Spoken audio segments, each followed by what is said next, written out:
nandito sa Metro Manila. Dito na ako lumaki talaga. Nag-start ako na junior artist. Nag-jeep lang ako. Unang office ko nun sa Recto So convenient pa para sa akin. Tapos syempre nagbabago yung work ko. Dumating ako sa point na nakahanap ako ng work sa Makati. Lagi kang pagod, wala kang pahinga. Dumating sa time kasi bumili ko ng motor. So nakamotor ako dati for several years, nakamotor ako talaga. Kaya lang dumating sa time kasi nag-asawa na rin ako.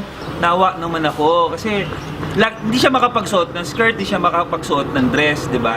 May something better. May gusto akong bigay something better para sa wife ko.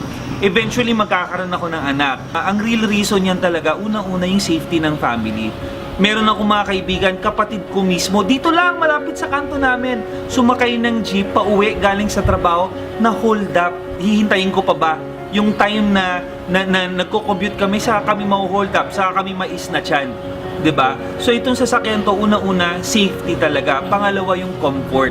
Sabi nga namin pag-asawa, ganun pala yung feeling, no? Na nandun ka sa showroom, namimili ka ng sasakyan. Parang lumaki yung emotional wallet ko. Dati kasi damit lang or sapatos, di ba? Parang ito, wow, car, di ba? Car, namimili ka ng car. Ito yung gusto ni God for us. So, go get it. Ang saya ng feeling kasi ito yung gusto namin. Ito yung gusto namin. Hindi ako nangarap ng career talaga. Sabi ko, ultimate dream ko is to become the best mom.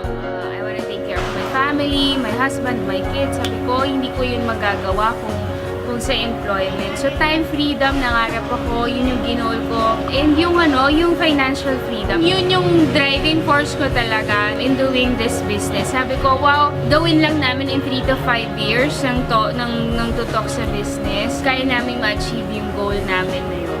Lahat ng mayayaman sa buong mundo, okay, they had something in common. Lahat sila, in one way or another, meron sila negosyo. Dito sa G2G kasi, ang nagustuhan ko lang, ang galing ng guidance lang. Unang-unang magme-mentor sa'yo, yung successful na tao. Yung mga may-ari, successful na ito Walang sikreto, okay? Walang magic.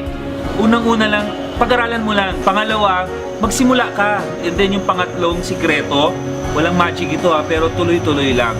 Everything that we're doing right now in preparation for that, for our family. Yung quality life, na yung gusto ko for them. Yun yung binibigay ng G2G na sa kanya ko lang nakita. Bibigay niya yung susi sa'yo para ikaw mismo yung magmaneho ng sarili mong buhay.